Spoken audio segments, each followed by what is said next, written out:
Preceding the author's classic, Uncle Setnakt's essential guide to the left-hand path, The Seven Faces of Darkness is a concise, elegant work reclaiming late antiquity's wisdom. It penetrates the active Typhonian current and packs practical advice such as information about the origins of Setian philosophy.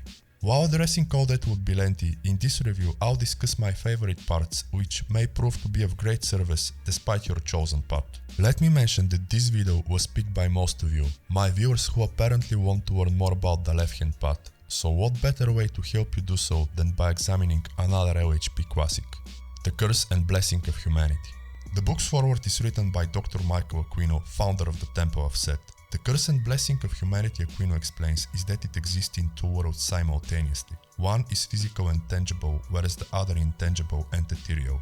Although conventional wisdom denies that, our innate desire to transcend nature verifies it. It elevates our consciousness, increasing awareness of the universe's deeper or higher realms. This strive for higher being isn't exclusive to magicians. Capable of channeling aspects of the reality beyond, others have it too. Yet it is only magicians who can really interact with it, according to Michael Aquino. Quote, "If the mystic is content to dream about this other universe and the artist conveys glimpses of it in music, paint or pen, it is the passion of the magician to interact with it. The magician seeks to draw its presence and power into the lesser world, to change that world by its touch." Unquote. The tools and goal of the magician. Seeming illogical to skeptics and, perhaps, debunkers, the magician's tools are crafted toward one goal, bridging the gap between here and there. Webb clarifies that the practitioner's great work is the constant search and invention of the tools and tactics allowing them to achieve that. Sometimes those are the works of other magicians, whereas others are one's own techniques and modifications. Sustaining the magician within. The Seven Faces of Darkness recognizes several essentials for becoming a better magician, and that I think applies regardless of the system you practice. The idea really isn't to romanticize past periods, but to recreate the psychological factors of the late antiquity magicians. Diary. Keeping a diary clarifies where you are on the path, such as why you are practicing magic and the actual results you get, and therefore it kinda removes delusions. Secrecy. In the past, hermetic magicians were prosecuted by the church. While that is no longer the case, keeping your wife space and working safe is essential. That includes minding with whom you discuss your practices and creating healthy relationships by setting boundaries. Philosophy. Like the essential guide, The Seven Faces of Darkness emphasizes the importance of grounding yourself with philosophy. Another I enjoyed is that the section recommends nourishing your intellect, which is often regarded as the gift of Set, with the wisdom of Plato, Plotinus and others. Also with that of Marcus Aurelius and perhaps more stoicism as the author offers outside of the book. Appreciating that, I suggest backing the water with some of the latest research on willpower to ensure you're not being stoic at the cost of running out of willpower. Perfect balance. Unlike self-help gurus obsessing about stoicism, Webb eloquently points out that man doesn't live by philosophy alone, and one way to create balance is by boosting your imagination with images of fantastic Egypt. Also, with fiction of the same kind as noted elsewhere, another is incorporating a proportionate amount of luxury into your life, as that's important to the non-natural, spiritual part of the human experience. A real initiation. Quote, "Real initiation seldom happens during a rite, it more frequently occurs at the most unusual moments." Comment. Based on personal experience, that doesn't apply solely to initiation. It is also the case with practical and even mystical work, which is why rather than closing with banishings, I usually let the energies run through my day, influencing many aspects of my life. Also, while I like to say that mundane and mystical may not be mutually exclusive, as magic works in mysterious ways, but follows natural law. Plus, according to the Essential Guide, the real initiation does not begin with rituals, but with the denial of the hurt, all their values, etc. Essentially the mainstream and the conventional wisdom. The book's coming into being. Webb shares that he wandered between two camps of people all his life. The first group is the practical occultists aiming to change their worlds using their craft. The second is the academic scholars relying solely on precision and research and often ending up being what is called armchair magicians. When meeting with Stephen E. Flowers, who later becomes his initiator, Webb understands that combining both isn't just possible, but highly beneficial, allowing the magician to have the elsewhere discussed self-reliance. That is also the moment when the author gets fascinated with Set Typhon for the first time.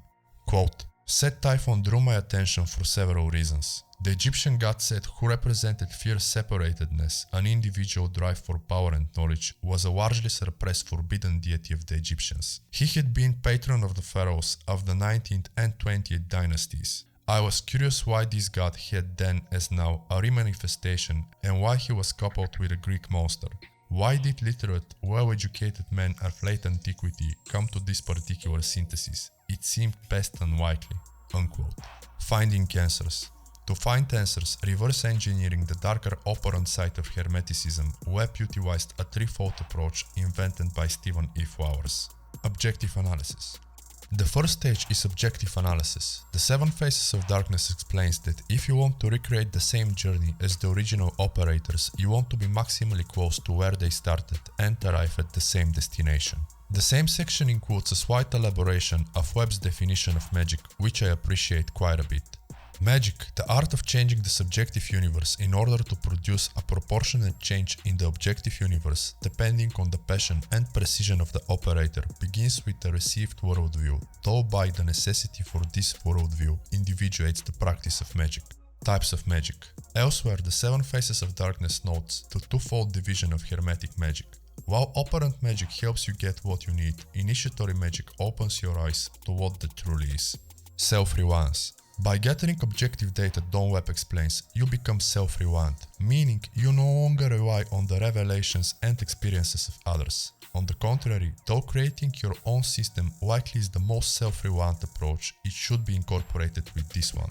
As also emphasized by the Essential Guide, the reason is to optimize your system by challenging blind spots and verifying whether you are moving in the right direction.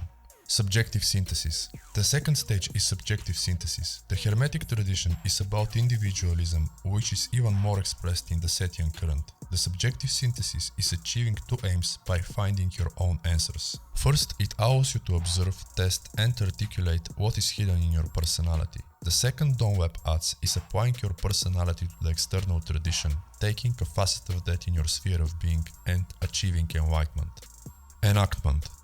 Being the third step, Enactment teaches a fundamental lesson to apply to any system of magic. Quote, "The test for understanding a practical system comes from doing.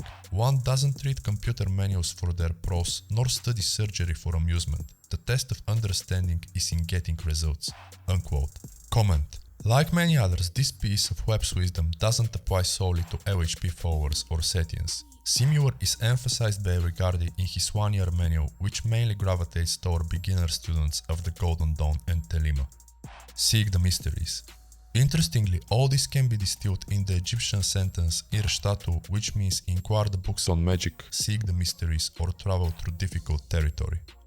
Set. In chapter 3, Webb shatters common misconceptions about Set. Despite being associated with the devil, Set was immensely venerated through periods.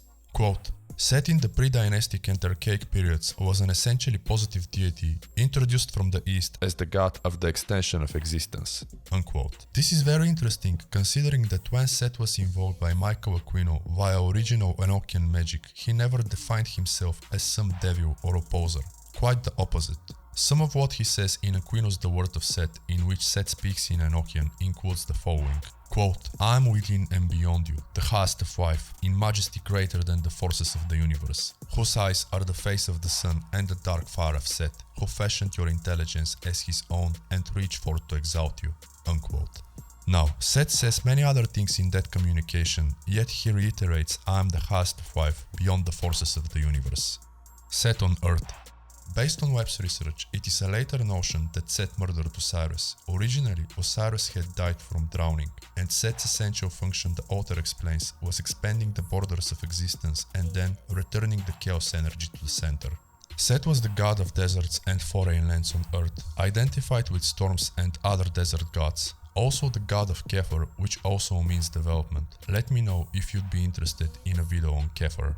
Set versus Osiris, the future versus the past. This is where Set's function is actually opposing one. He opposes the linear past, unchanging and stretching back from the now infinite distance. This principle or type of time, Webb explains, is called by the Egyptians Jet. It is ruled by Osiris, holding all that happened, such as not the true forms, but the images of the gods. Jet encompasses the common material in all subjective universes, such as the observable things in the objective. Nehe is the eternal future ruled by Set under the code title Sethe. It is conceived as a grand spiral uncoiling into the now, and more on that in a second. Destroyer of delusions. Set is also a tester of death, annihilating what failed to become real and manifest. He works in your subconscious, destroying delusional thinking. The image of desire.